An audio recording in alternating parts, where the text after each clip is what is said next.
What's going on, everybody? Welcome back to episode 58 of the single player Let's Play series. So today I thought it would be really cool to take some of our awesome machinery that we have here and expand upon it in such a way that we can actually get further auto-crafting than just individual machines. So the idea is we have this huge chasm, which I'll admit I still haven't finished the roof on. I'm sorry, I've been away from the computer basically all weekend. And yeah, so I'm finally back around to it.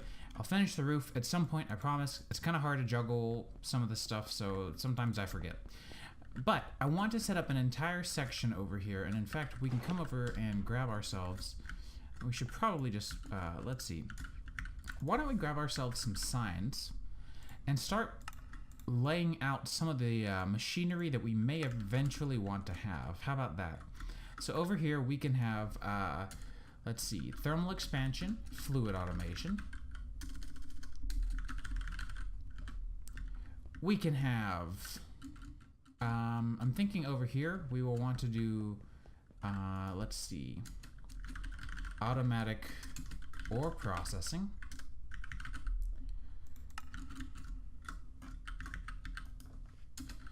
Automatic smelting for crafting.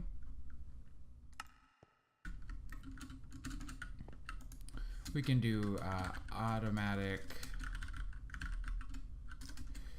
crushing, also for crafting.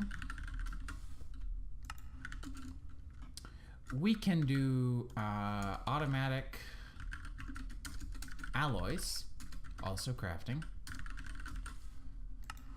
And that still leaves us, in my opinion, plenty of space to work in. So I definitely think that we should look into something like this, and this is kind of an end goal. So this will be a while, but these are my goals as to where I want to fill in some of these areas. So we've already got a bit of a power network down here, so what I'll probably end up doing is moving the, in fact, I think I've probably got a power cell down here. No, that's not what I wanted. If I take a look down here, I'm sure, yep, there's a power cell right there. So what we can probably do is use it sort of as our central hub for power. More than likely a good idea, although I'm a little bit concerned about overflowing, or rather overdrawing from it, so we may look into our options as far as maybe distributing that. That might not be a bad idea, distributing all of that powered usage, because we're going to have a lot.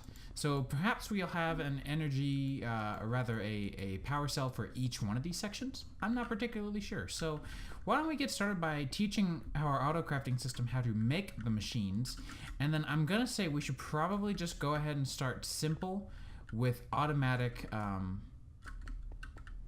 you know, we don't really even need automated ore processing, so we can get rid of that, but I do want to get automatic crushing and probably smelting done today. So the way this is going to work is we're going to have crafters that are going to go into a chest, which will distribute our input items around to various machines. So goal number one right now, I'm thinking, is to make a pulverizer. So if I take a look at thermal expansion, in fact, if I just do at thermal, what can I make already? Okay, so I already have most of those recipes. So why don't we go ahead and get 9 of these. And it was the redstone reception coil. So we'll grab 9 of these. And we'll grab 18 of these. And we'll see everything hopefully working its way out, and we'll see how it goes. So I just have to mention, it's really fun watching this entire setup down here. I think it's pretty cool. I also need to figure out a way of keeping the slimes from spawning. So what I'm probably going to have to do at some point is make I think it's the inhibitor. Yeah, I need to make an inhibitor obelisk at some point because I don't necessarily like these guys down here. I want this place to be cool and definitely not have a whole bunch of slimes, ideally. Even if they are nice. So there we go, 9 pulverizers. That took just a little while, but it's mostly because of the fact that I've got these relatively large recipes laid out for them. And in fact, you know, I'm gonna do 12 pulverizers. I'm not gonna do 9, so let me make 3 more. Alright, so here's the plan. We can go and get rid of this if we want. So we will have all these pulverizers in a square like this is kind of what I'm thinking. And we'll have HV wire coils hooked up to these. So we can, I'm not sure if I'll have enough. I can hope. But I'm not really sure. And I don't really know how I should even distribute power to these. Let me try this. Let me grab a few more of these HV wire. Actually, no, it's these that I need. And then let me also grab, I think I've got some posts. We'll try some posts and see how they work. HV.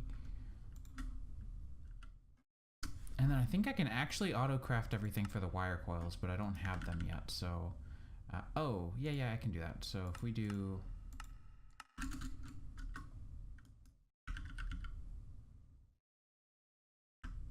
Oh, and you know what? It's probably just crafting that with the vanilla recipe with shears.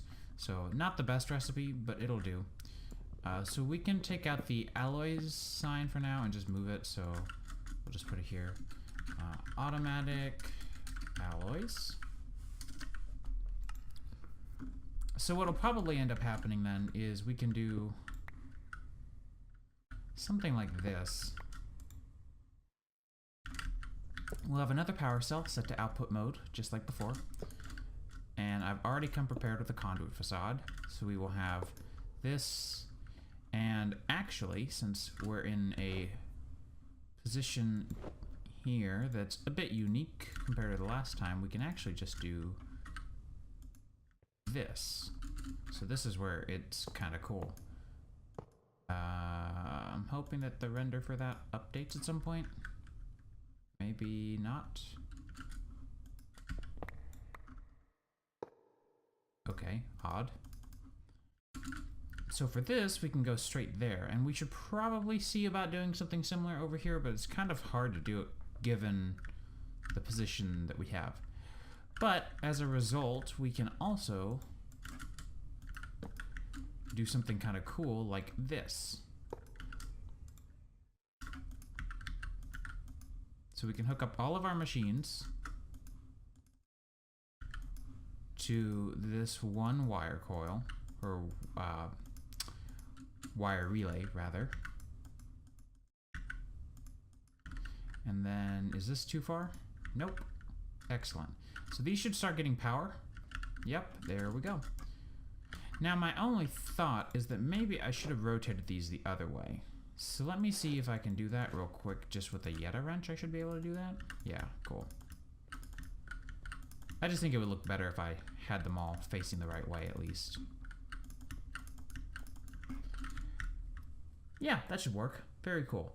So ideally, what we can do is have our little setup here where we'll have all of our items be input and output from... how can we do that? How can we handle input and output from the bottom? I'll have to think about that. So one thing I am going to do real quick is we have the network transmitter down here over in this general area, and I'm going to move it. And it's going to be kind of a pain because moving these is not particularly easy.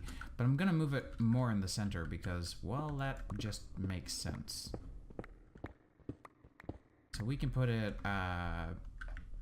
sure, right here, why not? And then I'm gonna have to go rebind that, which is not fun, but that's not a big deal, I guess, because I put it right here. So it's not the worst to go and grab and rebind. So let me rebind that, and I guess we can finish up some of this cool stuff.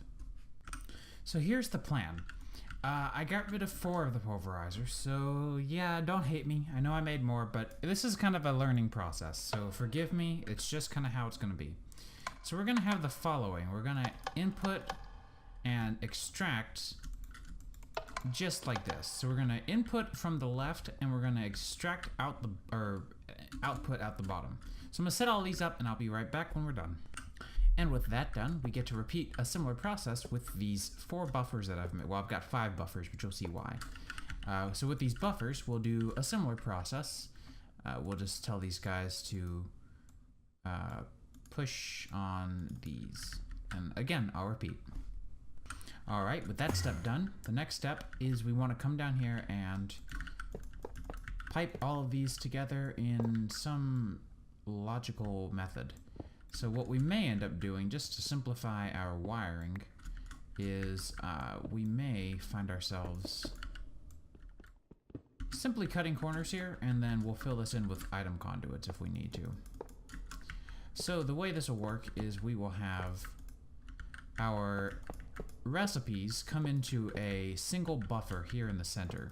And in fact, we can put the buffer right here in the corner, because the corner, if we put it in this corner here, which is the idea, it'll be closest to the center, so it'll have the shortest path to the wire.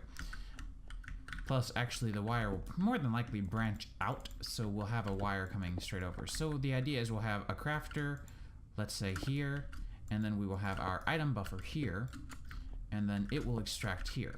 So we will tell it to extract on green, always active, and then we can have ourselves... I'm trying to think of how we should handle that. Well, let's just give it a try. So why don't we run upstairs?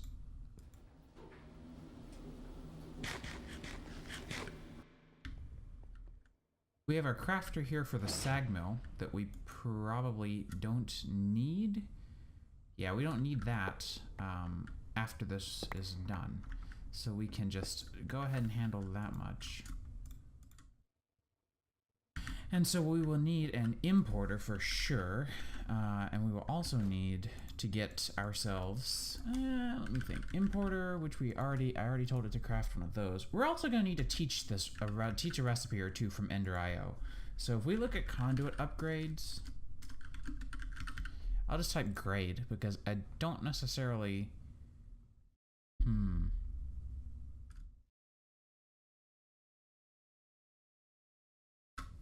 So here's my concern, is that I actually don't know that we want to do conduits. Thinking about this, the more I think about it, I'm actually curious if we... Because the problem is I want fast, but I also want round robin. So the idea is that we would have... Okay. What about this? Let me think about this for just a minute. I have a thought, but I'm not certain about it. So I don't know if we're gonna actually in there, please. I don't know if we're actually gonna want to go with item conduits for this, surprisingly. So my concern slash thought is this: what if we, instead of doing conduits, which means I would want to break this down a little bit. But that's all right. What if instead of conduits, if we used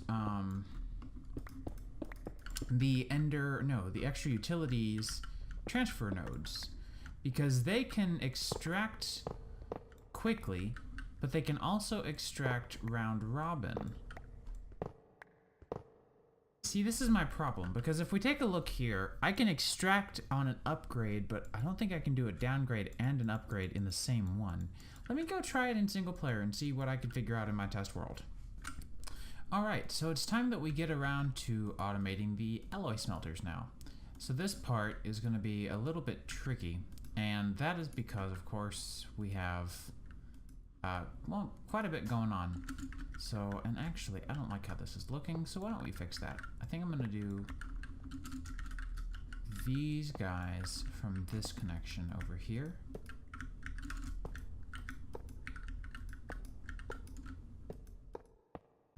And so we'll have, actually we'll just do that. So we want to have these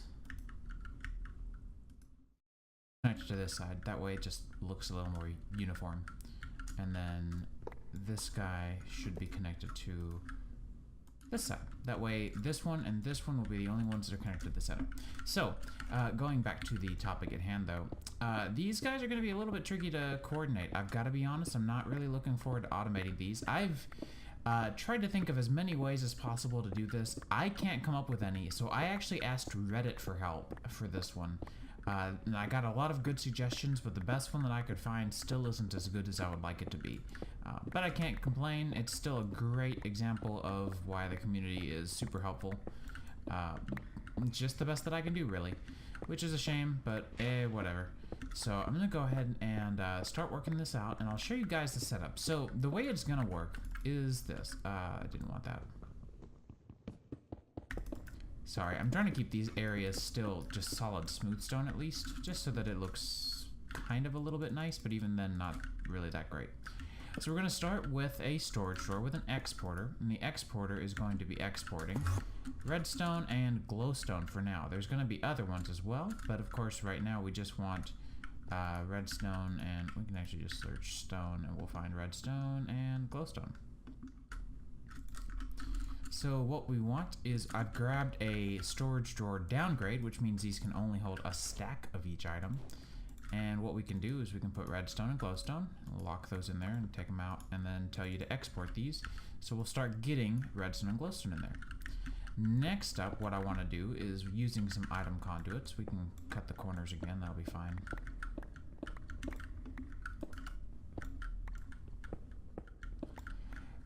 But using item conduits, we want to round robin this glowstone around. So let's see, I'm thinking we'll use 5 alloy smelters for this recipe specifically, because this recipe is the one, you know what, I'm gonna move this. I want this on the back, I think. This recipe is going to be for our energetic alloy. So we will have, because this is one of those recipes that we do seem to use a lot of. So I'm going to actually have 5 machines dedicated to crafting these. And that way we don't have to really worry about it in the future. So what we can do is we can tell this guy, let's see, round robin enabled. We'll tell you to extract on red. We'll just do red for now. And we'll tell these guys in out. And so with in out mode, we will insert on red and extract on, let's do blue. And let's extract always active. And go ahead and copy this. So now we're going to need a few other things. I should be able to grab a chest, or I guess I could do a buffer if I really wanted to. Do I have any left? No. So I will just stick with the chest for now. And do I have any importer spare? How about interfaces? Never even taught you how to make interfaces. Alright, well then I guess importer it is. And chest it is as well. No problem. There we go. And with the importer available, we can now kind of finish setting this up. So we're going to keep a supply of... You should be always active? No, always active. There we go. So we should be putting... Why are these receiving more power? I feel like this should definitely be getting a lot more power than that. At some point, something happened. That slightly frightens me. Why are you out of power? Link ID 4. Is it the wrong link ID, maybe? Come on. I very well could have used the wrong link ID for these. Yeah, I did. Okay, whoops. Fortunately, I can quickly fix that.